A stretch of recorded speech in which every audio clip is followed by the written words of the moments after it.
इस लेक्चर में हम कॉग्निजेबल ऑफेंस के बारे में डिस्कस करेंगे।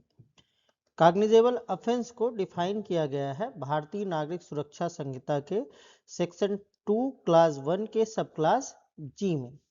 भारतीय नागरिक सुरक्षा संहिता के सेक्शन 2 के क्लास 1 का सब क्लास जी ये कहता है कि cognizable offence means an offence for which a police officer may arrest without warrant. Cognizable offence या हिंदी में संज्ञेय अपराध वे अपराध हैं जिनके लिए पुलिस ऑफिसर बिना वारंट के गिरफ्तार कर सकता है।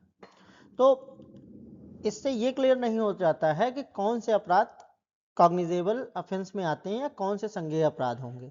तो भारतीय नागरिक सुरक्षा संहिता में 2 शेड्यूल्स दी गई हैं। उन शेड्यूल्स में से जो फर्स्ट शेड्यूल है, फर्स्ट शेड्यूल का पार्ट 1 में टोटल 6 कॉलम्स हैं। उनमें से कॉलम नंबर 4 में भारतीय न्याय संहिता में जिन जिन जिन भी धाराओं में दंड का प्रावधान किया गया है वो सारी धाराएं मेंशन्ड हैं, और उनके आगे कॉलम नंबर 4 में ये बताया गया है कि कोई पर्टिकुलर ऑफेंस कॉग्निजेबल होगा या नॉन कॉग्निजेबल होगा। तो अगर भारतीय नागरिक सुरक्षा संहिता के शेड्यूल 1 के पार्ट 1 के कॉलम नंबर 4 में भारतीय न्याय संहिता में बताए गए किसी अपराध के लिए के सामने कॉग्निजेबल ऑफेंस लिखा है तो उसमें पुलिस बिना वारंट के गिरफ्तार कर सकती है, और अगर नॉन कॉग्निजेबल ऑफेंस लिखा गया है तो इसका मतलब ये है कि पुलिस बिना वारंट के गिरफ्तार नहीं कर सकती है। अब अगर बात करें कि जो अदर लॉज में है, अदर देन बीएनएस में अपराध बताए गए हैं, चूंकि बीएनएस में ही तो सारे अपराध नहीं है, कई सारे एक्ट हैं, जैसे SC/ST एक्ट है, पॉक्सो एक्ट है, डाउरी प्रोहिबिशन एक्ट है। तो बहुत सारे ऐसे स्पेशल एक्ट्स हैं जो अलग अलग अपराधों को, जैसे NDPS एक्ट है, अलग अलग कार्यों को अपराध डिक्लेयर करते हैं और उनके लिए पनिशमेंट प्रोवाइड करते हैं। तो जो स्पेशल एक्ट्स के अंतर्गत ऑफेंसेज हैं उनके बारे में कई बार उस स्पेशल एक्ट में ही बता दिया जाता है कि इस एक्ट के अंतर्गत जो भी अपराध होगा वो कॉग्निजेबल होगा या नॉन कॉग्निजेबल होगा।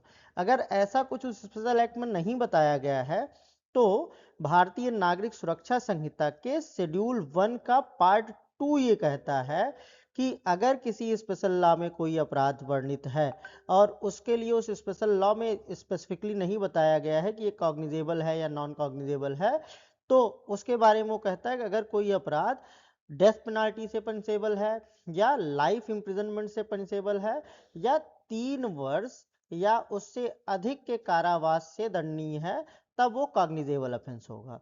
और अगर 3 वर्ष से कम के कारावास से दंडनीय है तो वो नॉन कॉग्निजेबल होगा।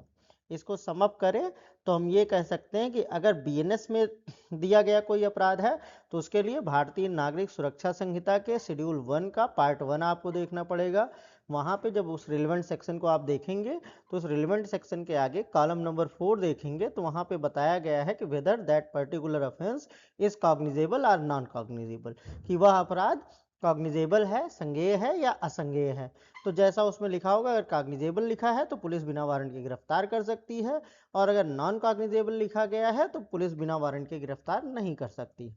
और अगर अदर लॉज में बताया गया कोई ऑफेंस है तो उसके लिए सबसे पहले आपको उस पर्टिकुलर एक्ट को रिफर करना पड़ेगा। उस पर्टिकुलर एक्ट में बता दिया गया है कि इस अधिनियम की इन इन धाराओं में वर्णित अपराध कॉग्निजेबल होंगे या संज्ञेय अपराध होंगे तो वो संज्ञेय हो जाएगा, पुलिस बिना वारंट के गिरफ्तार कर पाएगी। और अगर असंज्ञेय बताया गया है, नॉन कॉग्निजेबल बताया गया है, तो पुलिस बिना वारंट के गिरफ्तार नहीं कर सकती। अगर पुलिस को गिरफ्तार करना है तो उसके लिए कोर्ट द्वारा इशू किया गया वारंट होना चाहिए।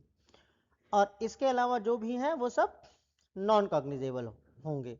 तो कॉग्निजेबल केस की बात करें तो कॉग्निजेबल केस के बारे में सेक्शन बताता है, cognizable case means a case in which a police officer may arrest without warrant. Cognizable case या संज्ञेय मामला वो मामला है कि जिस मामले में पुलिस बिना वारंट के गिरफ्तार कर सकती है। तो कॉग्निजेबल ऑफेंस में पुलिस बिना वारंट के गिरफ्तार कर सकती है, नॉन कॉग्निजेबल ऑफेंस में पुलिस बिना वारंट के गिरफ्तार नहीं कर सकती है।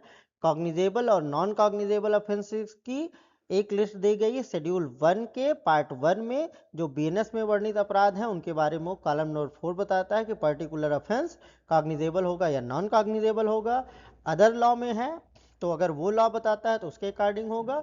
अगर वो पर्टिकुलर लॉ कुछ नहीं बताता है तो शेड्यूल भारतीय नागरिक सुरक्षा संहिता के शेड्यूल 1 का पार्ट 2 ये बताता है कि अगर वो डेथ पेनाल्टी से पनिशेबल है, लाइफ इम्प्रिजनमेंट से पनिशेबल है या 3 इयर्स या मोर देन 3 इयर्स के इम्प्रिजनमेंट से पनिशेबल है, तब वो कॉग्निजेबल ऑफेंस होगा।